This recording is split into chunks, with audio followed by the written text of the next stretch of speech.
दोस्तों नमस्कार। जो बीजेपी ने नहीं सोचा, बीजेपी उस रास्ते पर चल पड़ी है।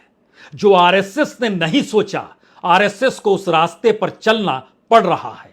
मौजूदा वक्त की राजनीति को अगर आपने नहीं परखा तो 2024 के चुनाव के मद्देनजर इस राजनीति को आज समझ लीजिए। भारत की राजनीति बिल्कुल नए रूप और नए चेहरे के साथ भारत के सामने खड़ी है और इसीलिए 2024 का चुनाव बिल्कुल नए तरीके का चुनाव है, या कहें इस चुनाव में इस देश को तय करना है कि 24 के बाद उसे किस रास्ते चलना है। यह चुनाव ना तो इमरजेंसी के बाद के चुनाव सरीखा है और ना ही यह चुनाव मंडल कमंडल की राजनीति के बाद के चुनाव सरीखा है। इस चुनाव के जरिए तो यह भी तय होना है कि 2024 के चुनाव के बाद इस देश को किस रास्ते पर चलते हुए किन परिस्थितियों के साथ खड़ा होना है। और शायद ऐसी राजनीतिक चुनौती, वह भी लोकतांत्रिक परिस्थितियों में, भारत के सामने इससे पहले कभी आई नहीं थी। कांग्रेस के तौर तरीके बदल गए, उनके नेताओं की राजनीति के तौर तरीके बदल गए, बीजेपी के तौर तरीके बदल गए। कल तक वह हो सकता था लिबरल नजर आती होगी, लेकिन आज वह उग्र है, उसके तेवर बहुत कड़े हैं। आरएसएस, उसकी विचारधारा जिस उग्र और कड़े तेवर के साथ उभरती थी, वह खुद को अब उदारवादी बनाने की दिशा में बढ़ना चाहती है। और यह पहली बार है जहां बीजेपी के निशाने पर मुस्लिम भी आए, ईसाई भी आए और सिख भी आए। और यह पहली बार है कि मुस्लिम, ईसाई और सिखों को लेकर आरएसएस अब यह कहने से नहीं कतरा रही है कि हमें चर्च में जाना होगा, हमें मस्जिदों में जाना होगा, हमें गुरुद्वारों में जाना होगा। और इस बात का जिक्र कोई दूसरा शख्स नहीं बल्कि सरसंघचालक मोहन भागवत, जो 3 दिनों के प्रवास पर लखनऊ में उन बैठकों के दौर से यह बात निकल कर आ रही है कि किस तरीके से अब विस्तार की जरूरत है। लेकिन क्या यह विस्तार आरएसएस के विस्तार के साथ इसे जोड़ा जाए, या फिर 2024 की मोदी की सत्ता को बचाने के लिए एक नए मास्टर प्लान की दिशा में आरएसएस के इस कदम को देखा जाए। ये दोनों सवाल आपस में जुड़े हुए हैं क्योंकि मौजूदा राजनीतिक परिस्थितियां किस तेजी से इस देश के भीतर बदली है और गवर्नेंस के तौर तरीकों से बदली है, नीतियों के आश्रय बदली है, सरकार के पूरे सिस्टम के जरिए इस देश के भीतर क्या कुछ हो रहा है, और उसके ठीक सामने खड़े तमाम राजनीतिक दल भी अपनी राजनीतिक जमीन को छोड़कर एक साथ आने को खड़े हो गए। और इस देश के भीतर अब यह सवाल है, उसे वाकई किस रास्ते चलना है। आजादी के आंदोलन के बाद चुनावों के जरिए निकला हुआ भारत, जिस लोकतंत्र के आश्रय इस देश में जी रहा था, क्या उसकी उम्र पूरी हो गई है? क्या यह बिल्कुल नई परिस्थितियों का भारत है जिसमें देश को तय करना है? यहां पर सवाल ना तो राहुल गांधी का है और ना ही सवाल इस देश के भीतर के चुनाव का है। सवाल यह है कि इस दौर में मोदी सत्ता ने जिस रास्ते को पकड़ लिया है और इस देश को वह जिस रास्ते ले जाना चाह रही है, और खुद प्रधानमंत्री मोदी ने अपना ऑरा तमाम नेता, मंत्री, कैबिनेट मिनिस्टर या अपने करीबी अमित शाह के भी साथ अब वो खड़े नहीं होते हैं। यह बिल्कुल एक नई धारा है जिसमें हो सकता है आपके जहन में यह बात आए कि दरअसल संसद के भीतर जो राजदंड है, जो सेंगोल है, उसके जरिए हम किसी एम्परर को 2024 के बाद देखेंगे क्या?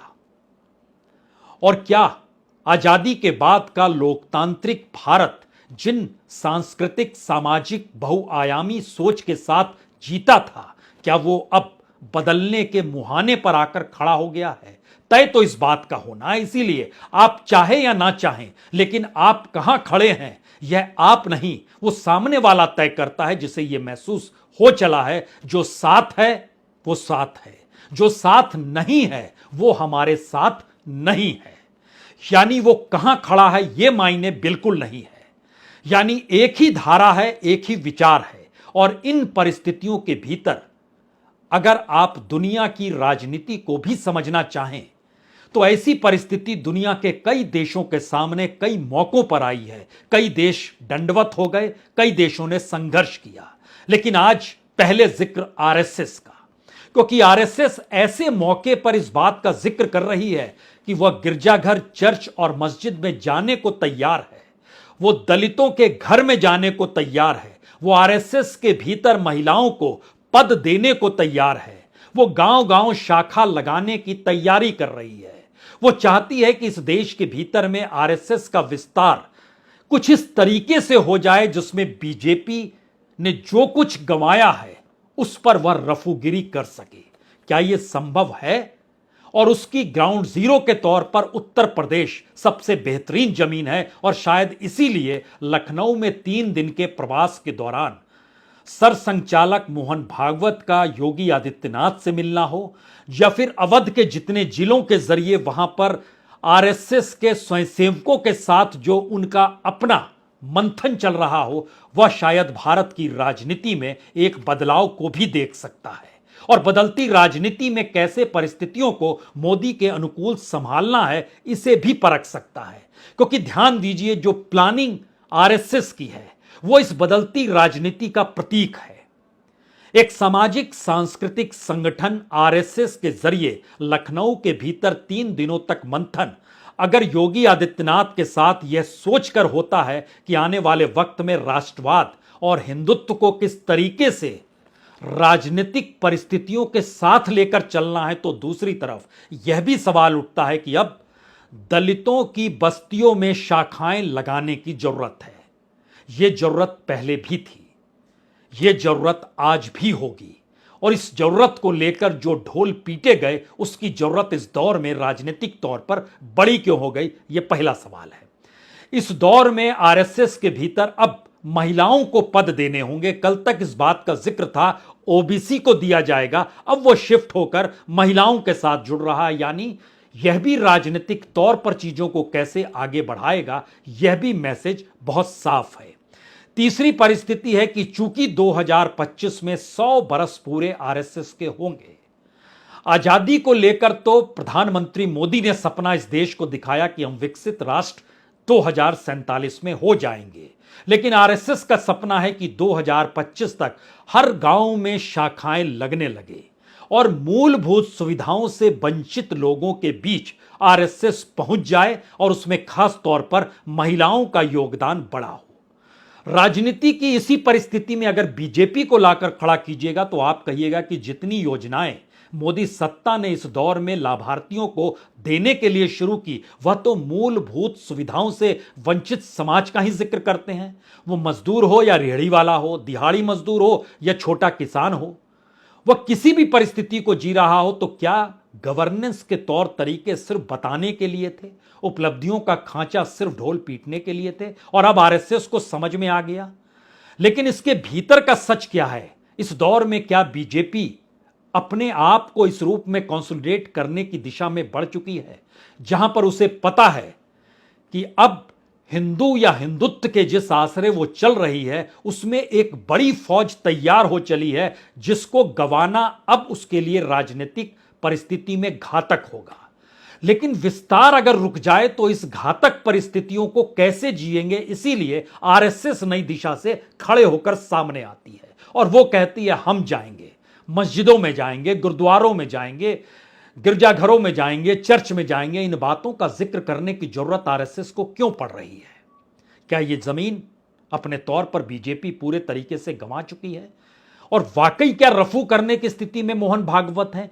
इसके आगे का सवाल यह है कि बीजेपी का विस्तार उसे समझ में आ गया है, राजनीतिक तौर पर अब रुक गया है। और संघ अभी तक यह मानता रहा कि मोदी सत्ता में रहेंगे तो संघ का विस्तार तेजी के साथ होता चला जाएगा। लेकिन 2014 में आरएसएस की जितनी शाखाएं इस देश में लगती थी, उससे सिर्फ 2000 ज्यादा शाखाएं ही आज लगती हैं। यानी 54,000 से 56,000 तक ही इतने 9 बरस में पहुंच पाए। वजह क्या थी? लोग बीजेपी में जुड़ना चाहते थे, आरएसएस के जरिए बीजेपी में राजनीतिक ताकत पाना चाहते थे, या फिर आरएसएस उनके लिए लोभ का रास्ता था, मुनाफे का रास्ता था, जहां पर वह बीजेपी के करीब पहुंचकर कुछ पालें, कुछ यही सोच चलती रही। शाखाएं 2000 ही बढ़ी और ये 2000 शाखाएं शुरुआती 3 बरस में बढ़ चुकी थी, यानी 2017 तक बढ़ चुकी थी। तो आरएसएस के विस्तार में भी कमी आई। तो क्या अब राजनीतिक तौर पर 2024 में सत्ता चाहिए और आने वाले वक्त में अपने अनुकूल भारत को अगर बनाना है, इस सोच को लेकर क्या आरएसएस चल पड़ी है? क्योंकि अगर ध्यान दीजिए तो बहुत ही सिस्टमेटिक तरीके से उत्तर प्रदेश के भीतर अवध प्रांत को लेकर ही जो संरचना की गई है उसमें क्या कहा गया।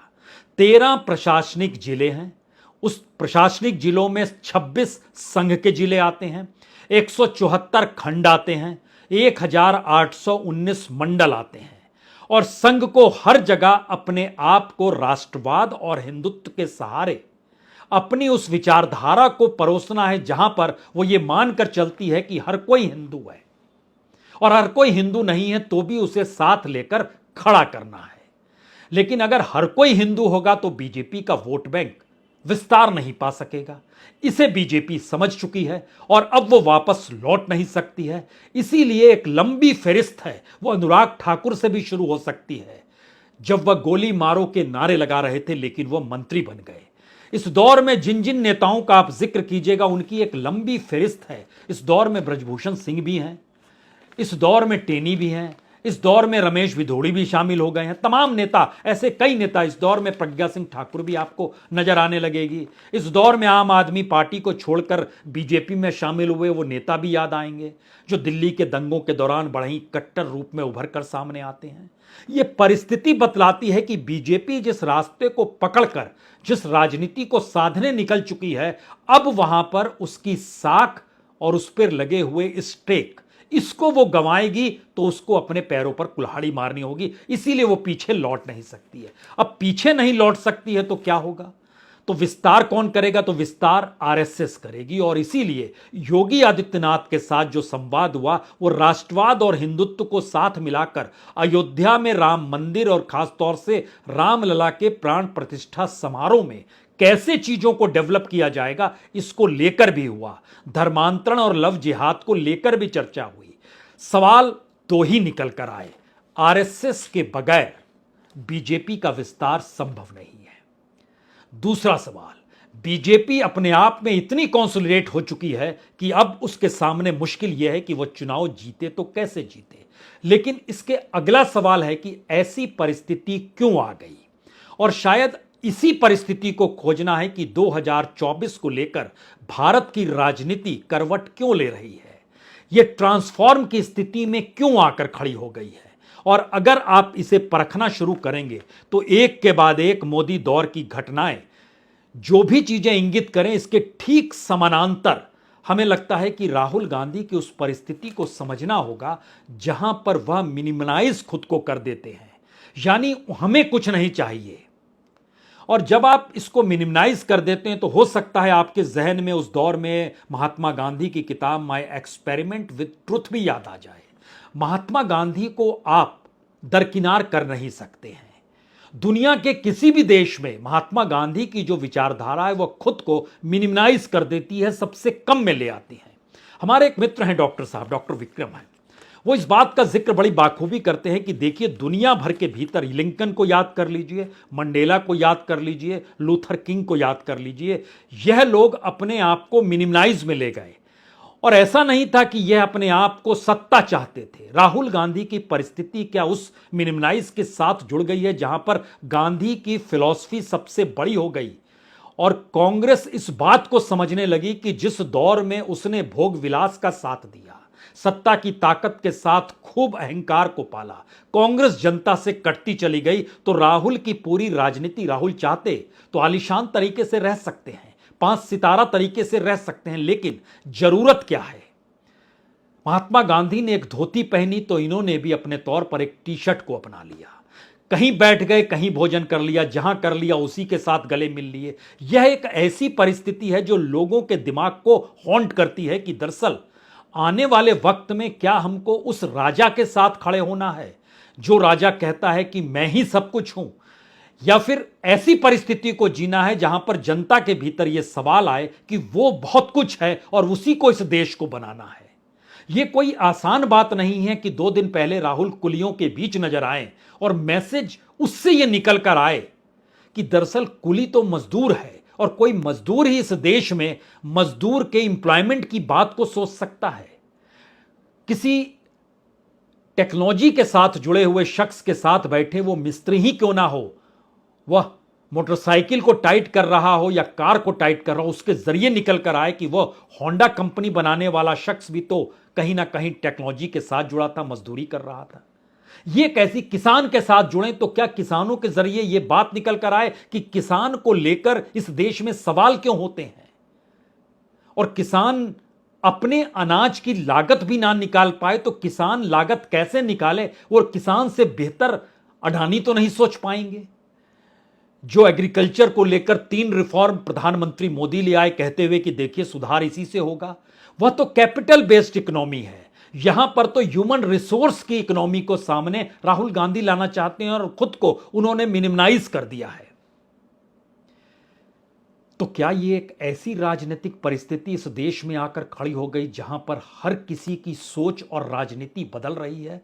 आरएसएस को भी अब समझ में आ गया कि वह मोदी के भरोसे जिस रास्ते चल रही थी उसमें मोदी ने तो बीजेपी के भीतर इतने सुराग कर दिए कि अब उन सुराग पर अगर रफूगिरी नहीं की गई तो आने वाले वक्त में सिकुड़ती चली जाएगी बीजेपी भी, और आरएसएस का विस्तार भी कतई नहीं होगा। तो क्या यह राजनीति की बिल्कुल एक नई जमीन इस देश के भीतर तैयार हो रही है? हमें लगता है कि इसको समझने से पहले 2-3 बातें और समझिए, क्योंकि अपने आप को प्रधानमंत्री मोदी होते होते उनका अपना ट्रांसफॉर्मेशन कुछ इस तरीके से हुआ है। कई मौकों पर अब आप देखेंगे वो बिल्कुल अलग नजर आते हैं, और इस देश की क्वालिटी रही है कि वो सबको साथ लेकर चलता है, इसीलिए भारत की पहचान फैमिली या परिवार के साथ होती है। लेकिन भारत के भीतर G20 के भीतर भी लोगों के क्या उनके साथ जुड़ाव था या उनका पार्टिसिपेशन क्या था? दिल्ली एक कर्फ्यू में तब्दील हो गई, लोगों का कोई पार्टिसिपेशन नहीं था, जबकि इससे पहले कॉमनवेल्थ में कई बड़े प्रोग्राम अंतर्राष्ट्रीय भारत के भीतर हुए, लेकिन लोगों का पार्टिसिपेशन रहता था क्योंकि पॉलिटिकल पार्टिसिपेशन इस देश के भीतर रहा। लेकिन इस दौर की राजनीति ने एक नया पाठ देश को दिया कि हम ही सारी परिस्थितियों को जी रहे हैं और इससे बेहतर कुछ नहीं हो सकता है, और इससे बेहतर कुछ नहीं हो सकता है तो दूसरी तरफ एक दूसरी विचारधारा निकली जिसमें समानता का जिक्र है, मानवीयता का जिक्र है, सभी को साथ लेने का जिक्र है। ये दो परिस्थिति जब टकराने लगी इस दौर में आकर, और राहुल गांधी इस दौर में एक राजनीतिक तौर पर नए तरीके से उभरे, लेकिन राहुल गांधी प्रधानमंत्री पद के दावेदार हैं या मोदी के सामने खड़े हैं, यह सवाल भी इस दौर में गायब हो गया। यह ठीक वैसे ही गायब हो गया जैसे आरएसएस सोचती है कि वो मस्जिद में चली जाएगी और वहां के लोग साथ खड़े हो जाएंगे। जो कुछ हुआ नॉर्थ ईस्ट में उसके बाद उसे लगता है वो गिरजाघर या चर्च में चली जाएगी, सब उसके साथ खड़े हो जाएंगे, या गुरुद्वारे के भीतर भी उसको ऐसा महसूस होता है। ये अब सवाल इसलिए बड़ा है क्योंकि भारत को इस चुनाव को लेकर खुद को तय करना है कि वो कहां खड़ा है, और यह परिस्थिति कोई पहली बार सामान्य तौर पर नहीं बनी है। यह एक ऐसी परिस्थिति है जिसमें 2024 का लोकसभा चुनाव जो है वह एक ऐसे टेस्ट के तौर पर इस देश के सामने खड़ा हो चला है, और बड़ा सवाल यह हो चला है कि क्या इस देश को 2024 के चुनाव से तय होना है कि उसकी दिशा क्या होगी। क्योंकि ध्यान अगर आप दीजिएगा, आप सनातनी हैं या आर्य समाजी हैं, आप किस हिंदुत्व के खांचे में किस तरीके से खड़े हैं, भारत की राजनीति का यह भी हिस्सा हो गया जो कल तक होता नहीं था। कोई नमाज कहां पढ़ रहा है, कैसे पढ़ रहा है, क्यों पढ़ रहा है, यह भी राजनीति का हिस्सा हो गया। चर्च के जरिए धर्मांतरण हो रहा है और उसके जरिए जो पाठ है वो वेस्टर्न पाठ है, और हमारे स्कूल जो हिंदुत्व का पाठ पढ़ाते हैं, जो आरएसएस की शाखाओं के जरिए भी चलते हैं, यह भी राजनीति का हिस्सा हो गया। इस देश के भीतर जो सहकार और साहूकार था वह भी लव जिहाद के दायरे में आया, और भारत के भीतर सामाजिक तौर पर जिंदगी जीने की परिस्थिति भी उस राजनीति के हिस्से में जाकर समा गई जिसके जरिए तय होना है कि आने वाले वक्त में किस भारत को आप चाहते हैं। क्या राजनीति इससे पहले कभी ऐसी थी? और अगर नहीं थी और अगर इस वक्त है तो क्या यह कहा जा सकता है कि भारत के भीतर जो तमाम राजनीतिक दल हैं वो अगर बदलते हुए दिखाई दे रहे हैं तो सवाल सिर्फ सत्ता के लिए उनका बदलना नहीं है। इस देश के भीतर की परिस्थितियों में जो एक आम आदमी या जनता है वह इस बात को महसूस कर रही है और कॉन्स्टिट्यूएंसी दर कॉन्स्टिट्यूएंसी, क्षेत्र दर क्षेत्र यह सवाल बड़ा होते जा रहा है कि आखिर भारत को किस दिशा में जाना है। इस देश के साथ एक लंबी प्रक्रिया है छत्रपों की भी, जिन्होंने अपने वोटरों को धोखा किया या अपने राज्य में सत्ता में आने के बाद भी कोई उनका भला नहीं किया। उसकी आधुनिक परिस्थिति केजरीवाल के साथ भी आप जोड़ सकते हैं, जहां पर उनके साथ भी राजनीतिक धोखा हो गया। जिस परिवर्तन और एंटी करप्शन को लेकर पूरी धारा चल रही थी वह एक झटके में उस पारंपरिक राजनीति में तब्दील हो गई जहां सत्ता के लिए ही राजनीति की जाए। तो क्या यह कहा जा सकता है कि राहुल गांधी ने एक ऐसी लकीर खींची जो सत्ता पाने के लिए नहीं बल्कि इस देश को तय करने के लिए राहुल गांधी ने अपने आप को पॉलिटिकल इंस्ट्रूमेंट में तब्दील कर दिया? कि आप इस इंस्ट्रूमेंट को समझिए, और वो इंस्ट्रूमेंट उनका खुद का नहीं है, वो महात्मा गांधी के उस राजनीतिक प्रयोग का है जिसको मात देने के लिए उस दौर में भी आरएसएस मात नहीं दे पाई, हिंदुत्व की लकीर खींचे हुए हिंदू महासभा मात नहीं दे पाई, और उस दौर में मुस्लिम लीग भी मात नहीं दे पाई। तो क्या एक ऐसी परिस्थिति एक बार फिर आकर खड़ी हो गई है? यानी आजाद भारत के बाद की राजनीति और आजाद भारत को आजादी के साथ खड़े होने के दौर का आंदोलन, मौजूदा राजनीति इन दोनों पक्षों को एक साथ 2024 के चुनाव में कहीं देख तो नहीं रहा है, और अगर देख रहा है तो इसमें एक आम आदमी की, इस जनता के भीतर एक सामान्य जन की जो वोटर है उसकी भूमिका किसी भी राजनीतिक दल और किसी भी नेता से कितनी बड़ी हो सकती है या कितनी बड़ी होगी, यह सिर्फ अभी आप महसूस कर सकते हैं। लेकिन इस पे सोचिए जरूर। बहुत बहुत शुक्रिया, बहुत बहुत शुक्रिया।